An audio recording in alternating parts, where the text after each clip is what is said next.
Salut tout le monde, je suis extrêmement heureux de vous retrouver. C'est le retour du podcast, ça fait environ un mois qu'on n'a pas discuté ensemble. Nous sommes donc de retour et Violaine qui est juste en face de moi, je dois t'avouer que ça me fait bien plaisir. Comment ça va aujourd'hui ? Bah écoute, ça va bien. C'est vrai que on s'est absenté pendant pas longtemps, hein. On a juste manqué un épisode, mais c'était nécessaire. Je crois qu'on avait besoin de faire un peu cette petite pause, en tout cas pour le podcast. On avait besoin surtout de souffler un peu, de respirer, comment on pourrait dire aussi, de prendre l'air. C'est vrai que de s'aérer l'esprit. De s'aérer aussi. l'esprit. Voilà, plusieurs manières de dire qu'on avait besoin en fait de tout simplement de se reposer un peu, de se ressourcer, de retrouver de la fraîcheur. Donc on n'est pas parti non plus très longtemps, on est parti 2 jours du côté de la belle mer Méditerranée et je vous assure que ça m'a fait du bien, le soleil, la mer, des températures également moins chaudes que cet été, qu'en plein été. On ne peut pas dire qu'elles étaient très fraîches non plus, ces températures. Voilà, c'est l'automne. C'est idéal pour revenir en pleine forme. Exactement, c'était indispensable ce petit week-end et ça nous a fait du bien. C'est pas la seule raison pour laquelle on n'était pas sur le podcast. C'est vrai, on s'est aussi absenté du podcast parce qu'on avait du pain sur la planche, donc pas mal de boulot avec quelque chose de nouveau pour nous, avec YouTube, parce que pour celles et ceux qui ne le savent toujours pas, on s'est lancé sur YouTube, donc logiquement, on y fait des vidéos, on se filme, et c'est vrai que ça aussi, ça nous a pris pas mal de temps. Ouais, et d'ailleurs, allez nous suivre sur YouTube et vraiment vous verrez que c'est un peu différent de ce qu'on fait ici, évidemment. On vous donne pour le moment, en tout cas, plutôt nos conseils sur la langue, sur le français. Pour le moment, pour l'instant. Pour le moment, parce que d'autres choses assez sympas vont arriver bientôt. On vous prépare tout ça, donc restez connectés, abonnez-vous sur YouTube. Mais voilà, vous savez désormais pourquoi on a fait cette toute petite pause sur le podcast. On est de retour et moi, perso, je suis en pleine forme pour reprendre et j'ai l'esprit et les idées fraîches. Et clair, parfait. Parfait, Violaine. Est-ce qu'on a autre chose à préciser avant de commencer ou c'est bon ? Quelque chose c'est peut-être à annoncer ? Non, je crois pas. Non, je crois qu'on a tout dit. Alors c'est parti, aujourd'hui on profite en fait de l'élection américaine, de la présidentielle aux États-Unis qui arrive là très très vite dans les prochains jours pour parler justement de ce thème. En fait, juste avant, Violaine, on s'est demandé comment on pourrait en parler et on s'est dit que ce serait plutôt intéressant de savoir comment les Français voient et perçoivent cette élection qui se passe une fois tous les 4 ans, mais on ne veut pas parler que de ça. Voilà, on s'est dit aussi qu'on voulait savoir plus largement quel était le regard que portent les Français sur la politique américaine, voilà, dans son ensemble. C'est ça, on va essayer d'apporter un point de vue global. Est-ce que les Français s'intéressent et regardent ce qui se passe de l'autre côté de l'Atlantique ? C'est l'une des questions qu'on va se poser. Et si oui, pourquoi ? Est-ce que nous, personnellement, on suit les élections américaines, mais aussi, est-ce que les gens, en général, les suivent ? Qu'est-ce qui nous surprend ? De quelles thématiques on parle en France ? Quels sont les sujets qui nous intéressent ? Qu'est-ce qu'on aime et qu'est-ce qu'on aime moins, finalement, dans la politique américaine ? Et je pense qu'on va aussi, si on a le temps, essayer de savoir ce qu'en pensent les Français des différents présidents, peut-être, dans l'histoire de la politique américaine. Je pense là récemment à Biden, Trump, Bush. Vous allez voir, on va prononcer avec notre accent un peu français. Est-ce que les Français ont un avis dessus ? Et est-ce que les médias français en parlent aussi ? Comment ils en parlent ? Je trouve ça intéressant d'essayer de répondre à cette question aussi. Totalement. Et donc avant de commencer, je voudrais quand même préciser quelque chose. Je m'adresse à nos auditeurs qui ne sont pas américains. Je suis sûr que ça peut aussi vous intéresser, notamment si vous aimez évidemment la politique. Ça peut être intéressant de comparer aussi avec vos pays respectifs, notamment sur la manière de faire de la politique entre la France, les États-Unis. C'est pas pareil, bien sûr. Donc restez bien à l'écoute jusqu'à la fin. Et j'ai envie qu'on donne aussi 1 ou 2 recommandations très personnelles sur la politique américaine et les États-Unis, même en général, pas que politique encore une fois. Donc voilà, écoutez, je pense qu'on peut y aller. Tout ça, ce sera à la fin, la recommandation à la fin. La reco, ce sera en dernière partie de l'épisode. Ouais. On peut commencer, Violaine. Première question d'abord pour entrer dans le vif du sujet, comme on dit. Est-ce que tu es déjà allé aux États-Unis ? Est-ce que c'est un pays qui t'intéresse, voilà, que tu as déjà visité ? Ouais, j'ai déjà visité pas mal de fois les États-Unis. Alors, il y a longtemps, je dirais que mon dernier voyage, c'était il y a 10 ans, 12 ans. C'était en quelle année ? Je pense, je sais pas. Je sais pas précisément. Mais donc, ça fait longtemps que je n'y suis pas allée, mais j'y suis allée souvent. Et en parlant de politique, ce qui est drôle, c'est que pendant un de mes voyages sur la côte est des États-Unis, j'ai pris le temps de visiter un musée qui est dédié à John Kennedy, à JFK, à Boston, et aussi de visiter le cimetière où il est enterré. Donc, le cimetière s'appelle Arlington. Donc, tu es allé dans la côte est. Est-ce que tu es allé aussi sur la côte ouest ? Ouais, aussi comme toi, je comme sais. Moi. Mais voilà, je voulais juste préciser cette petite anecdote parce que en France, je suis jamais allée sur la tombe du général de Gaulle ou de François Mitterrand, mais aux États-Unis, je l'ai fait. Donc voilà, ça montre peut-être un peu la fascination qu'on a, nous les Français, pour la politique américaine. Pour la petite histoire, moi je suis allé sur la tombe de François Mitterrand, notre président, parce qu'il est enterré pas très loin de chez moi, enfin en tout cas de La Rochelle. Comme tu me poses pas la question, je vais répondre. Moi aussi, je suis allé aux États-Unis en 2012, et alors moi j'étais allé, comme beaucoup de familles françaises, en tout cas les familles françaises qui ont la chance d'aller aux États-Unis, souvent on choisit de cibler une zone, et c'est souvent, la plupart du temps, la côte ouest. On se concentre sur les grands parcs de l'ouest et la Californie. Donc moi j'avais fait un voyage de 3 semaines et j'avais sillonné un peu la partie ouest des États-Unis sur 5 ou 6 États. On avait beaucoup voyagé. J'avais commencé en Californie, évidemment, San Francisco. Puis après, des États peut-être un peu plus originaux pour les Français, pour les touristes, parce qu'on avait fini notre voyage dans l'Utah, comme on dit en français, Salt Lake City. Et puis on avait terminé dans le Wyoming, à Jackson Hole, pour les personnes qui connaissent un petit peu cet endroit. Donc c'était totalement différent, mais j'ai un très bon souvenir de ce pays. Et c'est pour ça aussi, voilà, tout ça pour dire qu'il y a des Français qui connaissent bien aussi les États-Unis par leur voyage. Exact. Pas seulement par les voyages, par autre chose. Et nous, on a la chance de continuer à être connectés aux États-Unis grâce à nos étudiants, puisqu'on a beaucoup d'étudiants américains à qui on parle très souvent, toutes les semaines, en tout cas pendant les cours privés. Dans l'enfance, on a les voyages, mais on a en fait d'autres choses qui nous ramènent aux États-Unis, Violaine. On est quand même, en fait, les Français, on est connectés, non, à ce pays, la culture notamment, les livres, la littérature. Ouais, je voulais qu'on en parle plus tard, mais une des raisons qui fait qu'on est extrêmement intéressé par la politique aux États-Unis et par les États-Unis en général, c'est ça fait partie de nous, en tout cas de notre imaginaire.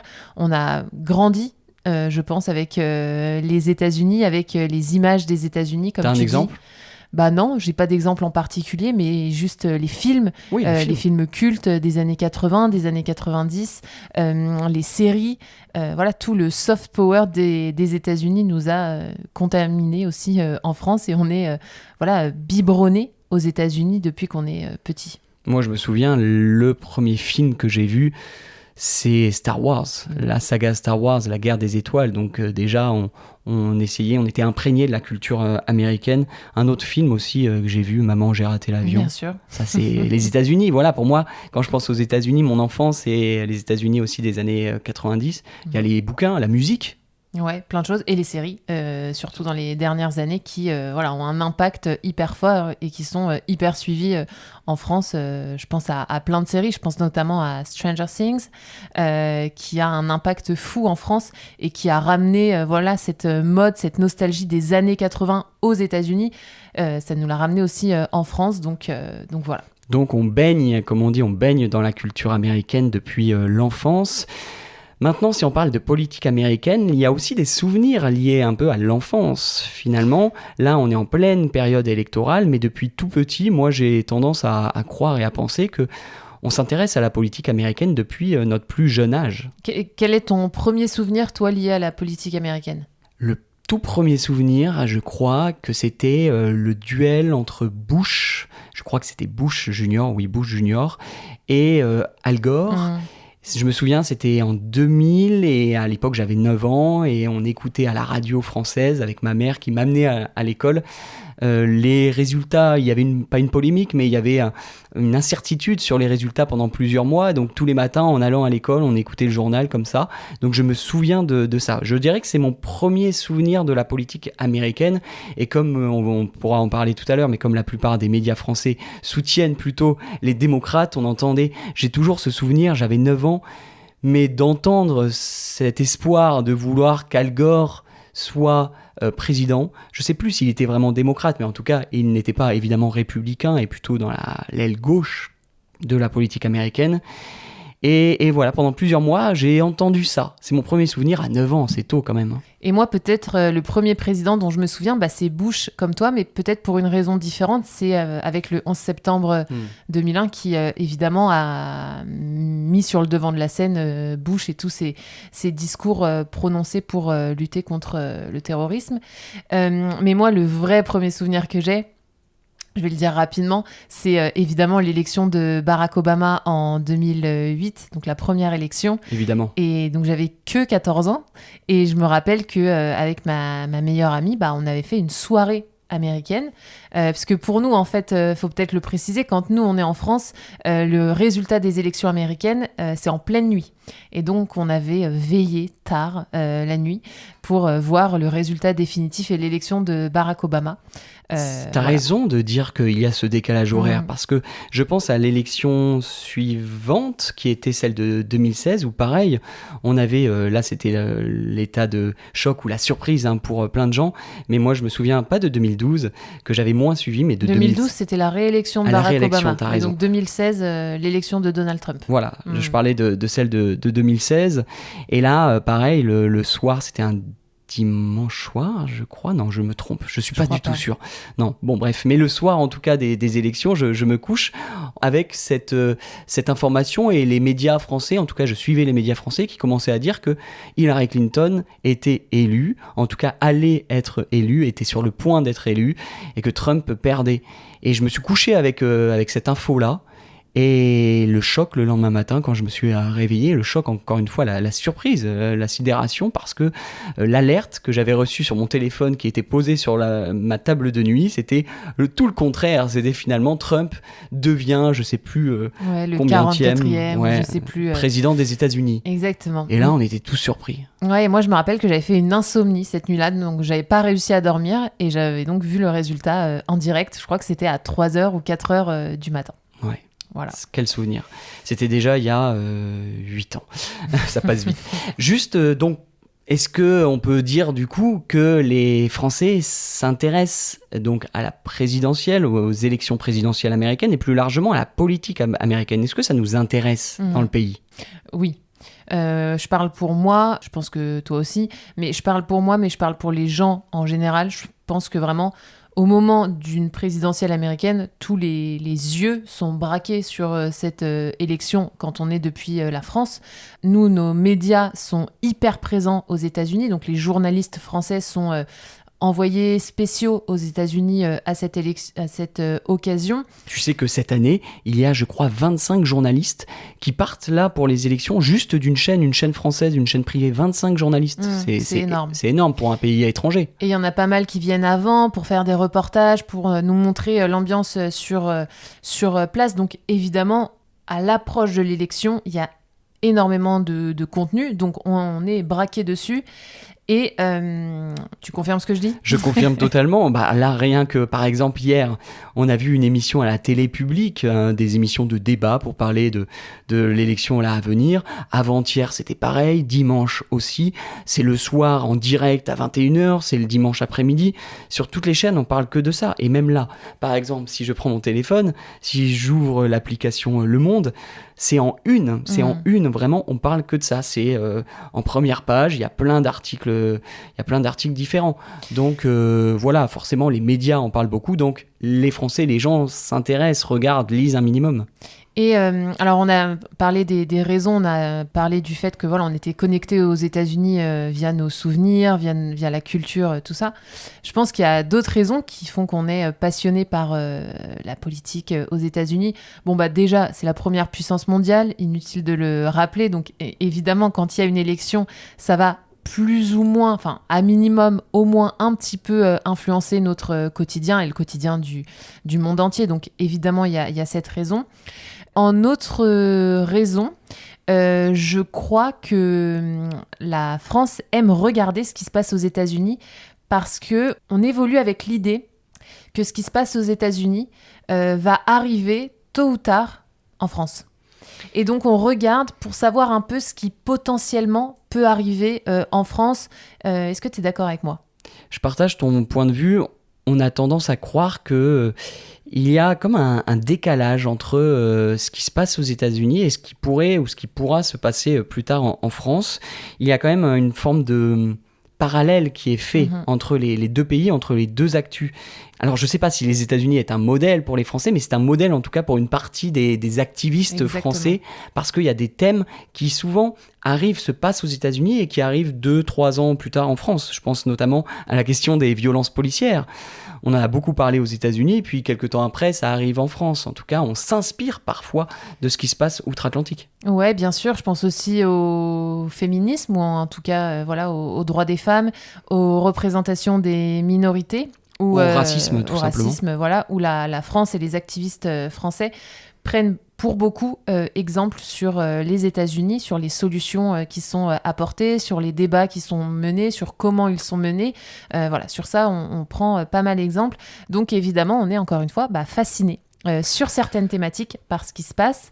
Dis-moi. Oui, on parle, excuse-moi, mais juste on parle de ces sujets de fond, mais pas seulement, c'est vrai, il suffit de regarder les JT, les journaux télévisés à 13h à 20h, parfois, par moment, ça c'est pas pendant les élections d'ailleurs, quand on parle de violences policières, de racisme et de ces questions-là, c'est tout au long de l'année, entre les campagnes présidentielles, les campagnes électorales.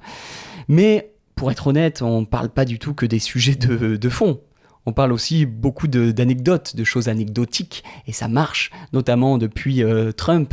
C'est-à-dire que c'est souvent ces petites phrases qui vont choquer, ces polémiques.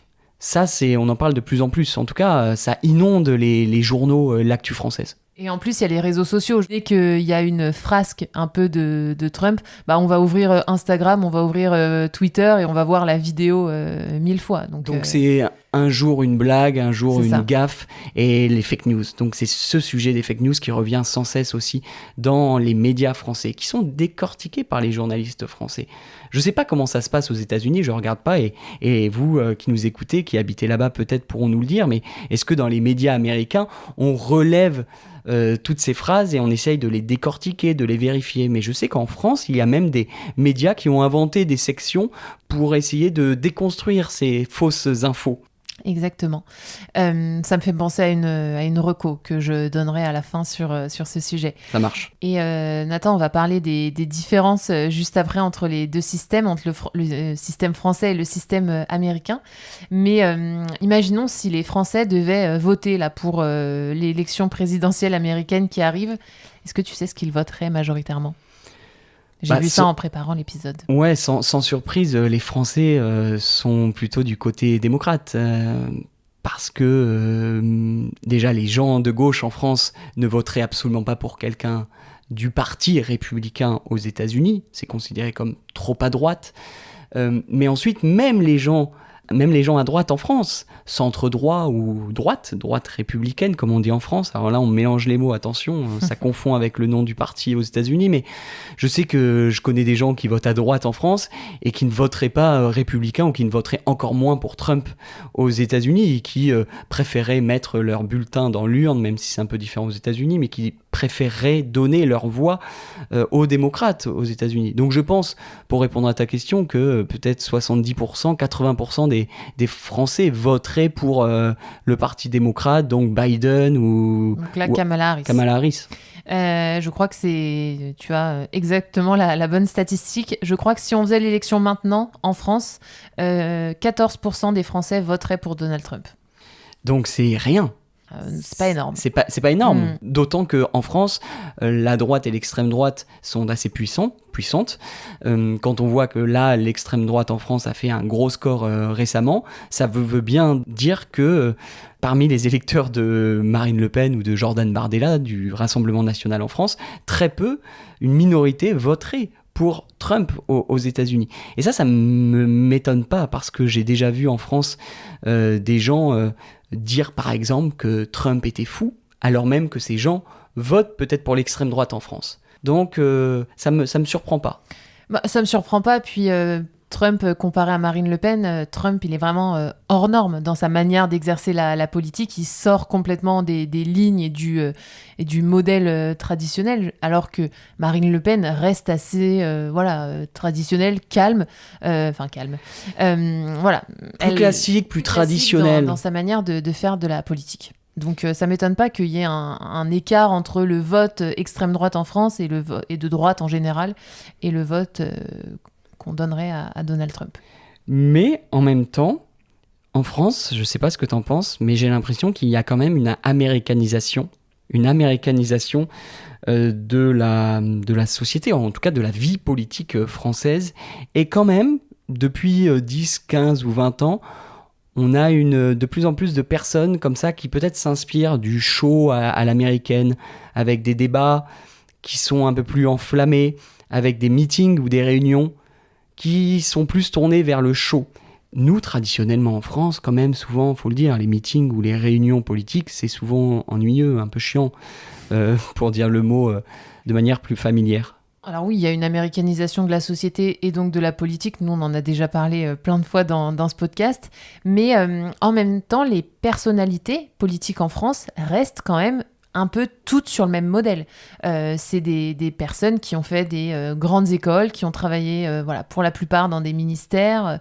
Donc, Trump, par exemple, tu penses que Donald Trump ne pourrait pas être élu en France ou arriver comme ça en finale? Le système politique est différent. Oui, et puis même son profil est complètement atypique. Nous, en France, alors Jordan Bardella a un profil un peu atypique. On en a parlé, nous, dans notre épisode qui lui est dédié.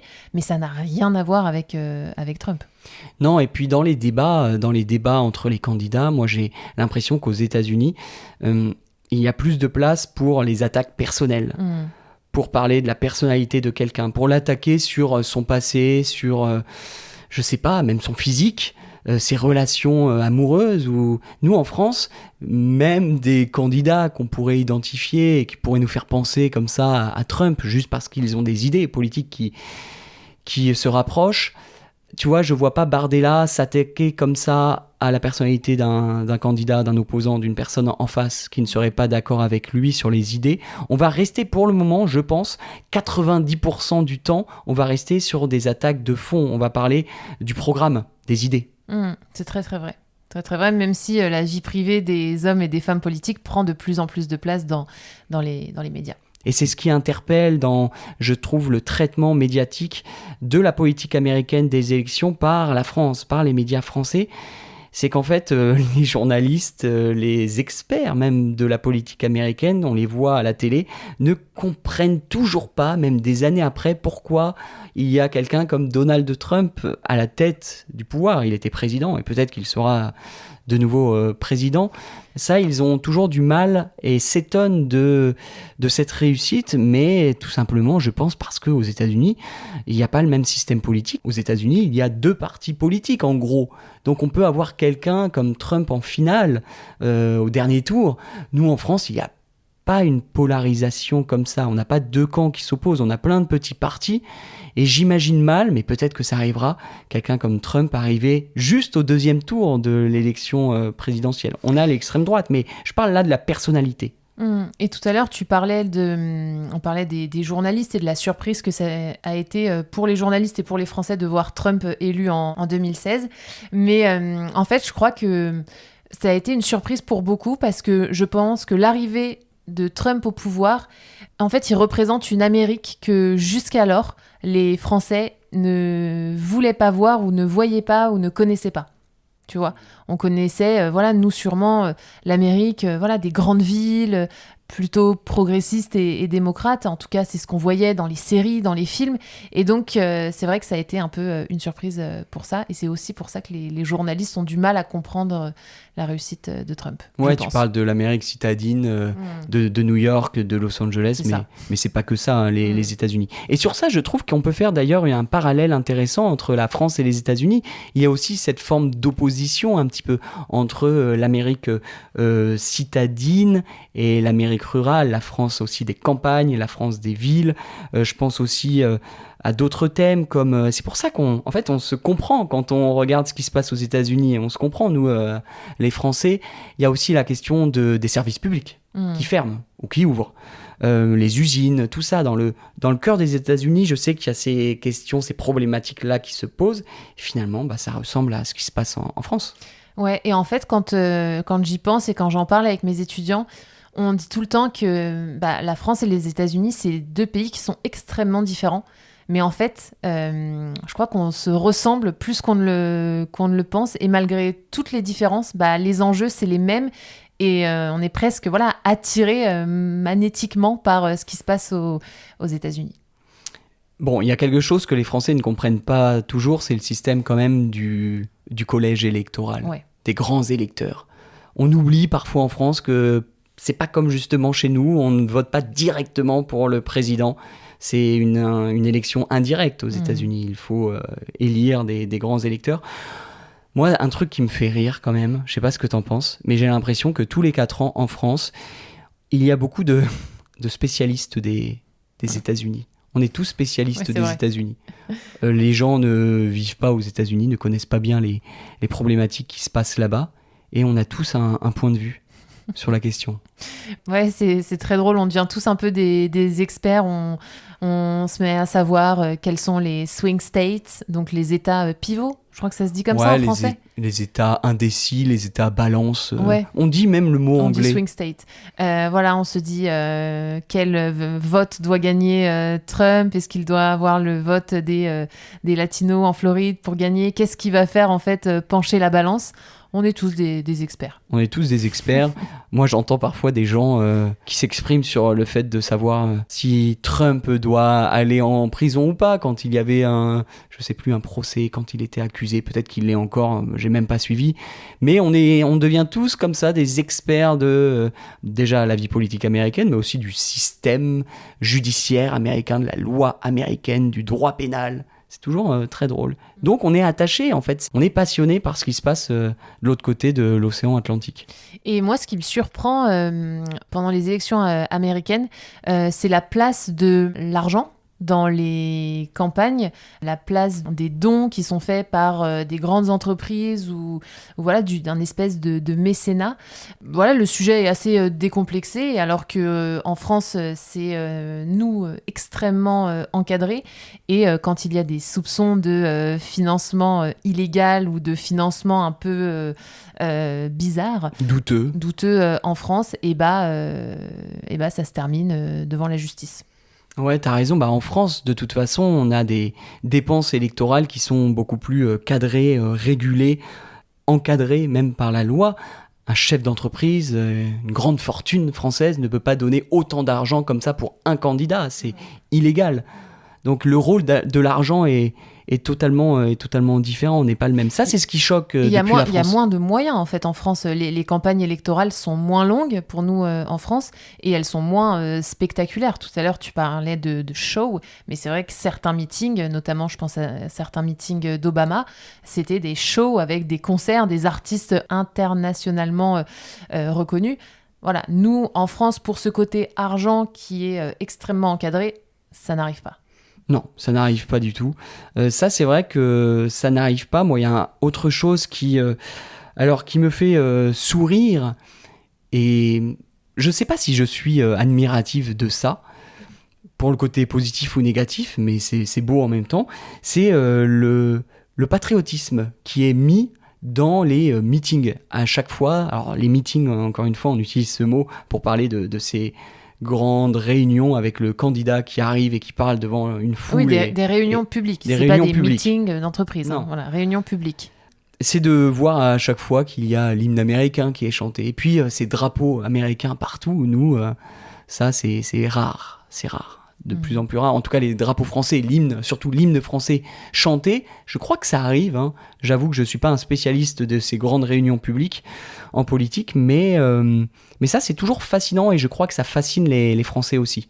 Et toi, est-ce que tu as quelque chose qui te fascine, je sais pas, mais qui te fait sourire aussi, qui te surprend quand tu vois la politique, la manière dont elle est faite aux States, j'allais dire, vraiment de manière familière, comme on dit les jeunes, mais aux États-Unis.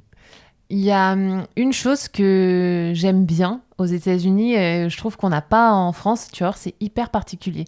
C'est la capacité qu'ont les États-Unis, et je pense notamment, alors je parlais des séries, mais aussi des humoristes, aussi de certaines émissions, à représenter l'exercice du pouvoir. Donc voilà, il y a plein de fictions avec des présidents et c'est pas vraiment des fictions, on les reconnaît à travers le portrait qui est fait dans une série. Et je trouve que c'est hyper précieux parce que pour nous, notamment pour les étrangers qui ne connaissons pas toujours très bien le système, bah c'est une porte d'accès à ce système. Et nous, en France, ça arrive de plus en plus de représenter l'exercice du pouvoir dans des séries, dans des fictions. Mais c'est quand même assez rare, voilà. C'est souvent des documentaires, donc c'est assez limité. Et je trouve que c'est précieux aux États-Unis d'avoir ça. Ouais, et ça arrivera certainement là encore en France. Il faudra quelques années. Voilà, ça arrive. Il y a déjà des films sur notamment l'exercice du pouvoir, un film qui s'appelle comme ça. Mais voilà, c'est plus rare et je trouve qu'aux États-Unis c'est cool. L'exercice du pouvoir, bon film. Oui, je l'ai vu, mais j'ai un doute sur le nom. Je crois que le nom, c'est l'exercice de l'État. C'est ça, l'exercice de l'État. L'exercice du pouvoir, je me suis dit que ça ramenait à plutôt les années 70, un autre film. Non. Bon film ? Ouais, très très bon film que je vous recommande. Avec Michel Blanc, un bon acteur français qui nous a quittés il y a très peu de temps, il y a quelques jours. Je pense que peut-être on peut conclure juste là rapidement. Tout à l'heure, on parlait de Kamala Harris. Est-ce que tu penses que les Français se sont de plus en plus intéressés à la politique avec Barack Obama? Est-ce que c'est vraiment Barack Obama, en fait, l'homme politique américain préféré des Français? Et pourquoi? Qu'est-ce qui plaît autant aux Français? Je pense que, alors déjà, oui, je pense que ça a joué la personnalité de Barack Obama pour qu'on s'intéresse à la politique. Je pense que tout simplement, en fait, la force des États-Unis, c'est la force des symboles. Et je pense que voilà, Barack Obama, c'est un symbole extrêmement fort. Et si Kamala Harris gagne dans quelques semaines, ce sera aussi un très fort symbole. Mais ouais, je pense que les Français l'aiment bien, même s'ils remettent beaucoup en question son deuxième mandat et certaines choses qu'il a faites pendant son deuxième mandat. Alors les spécialistes remettent les spécialistes sont critiques, mais je pense que largement les Français l'apprécient. Moi, je pense que peut-être comme plein de gens, les Français aussi, comme tu l'as dit, s'arrêtent au symbole et que c'est le cas depuis quelques années avec le côté politique spectacle. On va s'arrêter à la forme, à l'apparence et au symbole. Et ce qui a plu, je pense, chez Obama pour les Français, c'est son côté aussi intello. Il est presque européen, enfin c'est un peu cliché de dire, mais c'est vrai qu'on se rapproche plus, nous, de Obama, d'une personnalité comme ça, que de Trump. Son côté intello, son côté aussi discret, assez sobre et sympathique, et empathique. Cool. Et il incarne le cool, il incarnait le cool. Mais même sympathique. Et je pense que du coup, on oublie le fond, on oublie ce qu'il a fait, sa politique, qui est aussi critiquable qu'un autre. Est-ce qu'elle était meilleure qu'un autre? Je sais pas. Mais finalement, en France, on ne se pose même pas cette question. On s'arrête à la forme, aux apparences. Voilà. C'est vrai. Ça, c'est notre avis sur la question. Je pense qu'on a fait le tour. Est-ce que tu as quelque chose à ajouter? Est-ce que... Ça, c'est une vraie question que je me pose. On est tous passionnés par ce qui se passe aux États-Unis, mais est-ce que c'est positif? Est-ce que c'est négatif? Je crois qu'il y a aussi, chez certains Français, une forme de mépris, de moquerie. Certains vont se moquer en regardant la politique, en se disant non, nous, chez nous, c'est pas comme ça. Oui, certains vont peut-être le regarder comme une thérapie en se disant bon, au moins en France la situation est peut-être moins pire, nos candidats sont moins pires, je sais pas. Je pense qu'il y a un peu un côté thérapie. Ou c'est peut-être aussi une forme d'admiration, ces gens-là qui vont se moquer.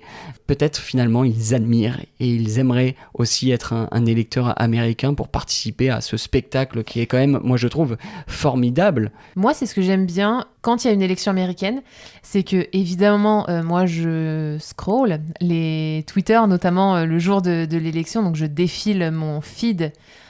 Que des mots anglais, mon fil d'actualité Twitter, et je trouve qu'en fait il y a une certaine communion. C'est un moment, en tout cas nous en France, qui va tous nous rassembler, on va tous en parler, tous regarder ce qui se passe, et comme ça ne nous concerne pas vraiment directement, on regarde, et puis voilà, c'est un moment de communion, et il n'y aura pas forcément d'impact sur notre vie selon le résultat.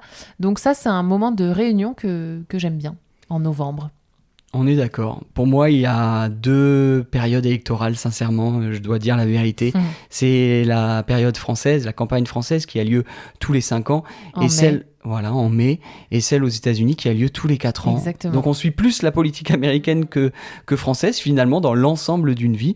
Et juste, avant de passer à la suggestion, la campagne électorale américaine est tellement longue par rapport à la campagne française. Mais est tellement longue parce qu'une des différences dont on n'a pas parlé, c'est qu'il y a des primaires aux États-Unis, et nous, ça arrive, mais parfois on ne respecte pas le résultat des primaires. Et c'est pas aussi long. Et puis le mandat d'un président est un peu plus long en France, 5 ans. Donc j'ai toujours cette impression, mais je pense que les Américains aussi partagent ce point de vue, que à peine une élection aux États-Unis est terminée, qu'on est reparti pour une nouvelle campagne électorale, juste après, avec le système des primaires, etc. Et puis le pays est tellement grand qu'avec tous ces déplacements, c'est normal aussi peut-être que ce soit aussi long. Mais en France, parfois, tu vois, on se plaint que, oh là là, le mandat de 5 ans, très rapidement, au bout de 2 ou 3 ans, on reparte comme ça dans une campagne électorale pour élire un nouveau ou une nouvelle présidente. Finalement, c'est encore plus long aux États-Unis. Voilà. Très bien, je crois qu'on a tout dit, on va passer rapidement au reco. Tu commences par la tienne ? Allez, je te laisse l'honneur de commencer. Je finirai. Très très rapidement, parce que j'y ai pensé en faisant l'épisode là il y a quelques minutes. Je vous recommande une très bonne émission sur le service public qui s'appelle La Fabrique du mensonge. En fait, c'est une émission qui traite de différents sujets, et il y a plusieurs sujets sur les États-Unis et sur les élections américaines, et il y aura un sujet bientôt qui sera diffusé dans quelques jours sur les élections américaines. Donc voilà, je vous recommande ça parce que c'est une émission intelligente, et je vous la laisserai dans les notes du podcast avec plaisir. Comme d'habitude, voilà. À mon tour, moi, c'est un podcast que j'écoute depuis 4 ou 5 ans. Ouais, je l'ai découvert en 2019 ou 2020. Ça s'appelle Une lettre d'Amérique. En fait, c'est un journaliste français qui travaille dans une radio française, une radio privée qui s'appelle RTL. Et donc, c'est le correspondant de la radio aux États-Unis. Il vit à New York et il tient un podcast. Et en fait, il est correspondant aux États-Unis. Il va sillonner, il va se promener dans le pays, dans tout le pays. Vraiment, il n'exclut aucun État. Il fait les plus petits États. Je sais qu'il est dans le Kentucky, par exemple, faire un épisode. Je sais pas du tout la fréquence, si c'est un épisode par semaine ou plus, mais tout est en ligne. Et en fait, j'adore parce qu'il connaît très bien le pays. Donc, il parle de sujets sociétaux, il parle de politique, mais il y a aussi de musique, de culture, de plein de sujets qui paraissent comme ça plus anecdotiques. Il connaît très bien le pays, et en même temps il reste français, donc il a son point de vue de français qui se balade comme ça aux États-Unis. J'adore ce podcast, une lettre d'Amérique. Il y a un épisode que t'aimes bien en particulier ? Ouais, et alors, j'ai plusieurs épisodes qui m'ont marqué, mais notamment un qui date d'il y a 3 ou 4 ans. Et en fait, cet homme-là, ce journaliste, est tombé amoureux de Los Angeles quand il y est allé. Et il est, littéralement amoureux de la ville, de la Cité des Anges. Et donc, il fait un épisode comme ça où il déclare sa flamme, déclare son amour pour la ville. Il dit pourquoi. Il parle des points positifs, des points négatifs de la ville, encore une fois, avec son œil de français. J'ai adoré cet épisode, moi qui ne suis jamais allé à Los Angeles, je connais que San Francisco, ça me donne envie d'y aller. Donc je dirais celui-ci, qui date d'il y a quelques années, mais il y en a un autre qui m'a fait sourire rapidement. Pour vous montrer un petit peu l'originalité des épisodes, des sujets, il en a fait un qui s'appelle « Comment les chiens sont devenus les rois de New York ». Voilà. Donc ça, écoutez-le. Mais je vous ai dit, il a fait un épisode dans le Kentucky, qui est quand même l'état de Mohamed Ali. Et un autre que j'ai adoré rapidement, c'était sur les fuseaux horaires. Parce que tu sais qu'aux États-Unis, c'est tellement un grand pays qu'il y a plein de fuseaux horaires différents. Plein de zones horaires différentes. Voilà, je crois qu'il y en a 6, quelque chose comme ça, dans les 50 États. Donc il explique dans cet épisode pourquoi c'est une pagaille, pourquoi c'est le bazar, pourquoi c'est le bordel avec ça, niveau organisation. Donc allez-y, une lettre d'Amérique, là encore on vous laisse toutes les infos dans la description de cet épisode. Donc vous avez de quoi faire, des choses à regarder et des choses à écouter. Nous on va vous laisser, on se retrouve évidemment dans 2 semaines, tous les deux. Est-ce que tu seras là, Nathan ? J'hésite. Non, je pense que je serai là, au même endroit, comme d'habitude. N'oubliez pas de nous mettre les 5 étoiles. On le répète de temps en temps. Et on connaît déjà le sujet qu'on va traiter dans 2 semaines. On pense qu'il va beaucoup vous intéresser sur quelque chose de très culturel en France. Donc on vous laisse. À dans 2 semaines. Salut.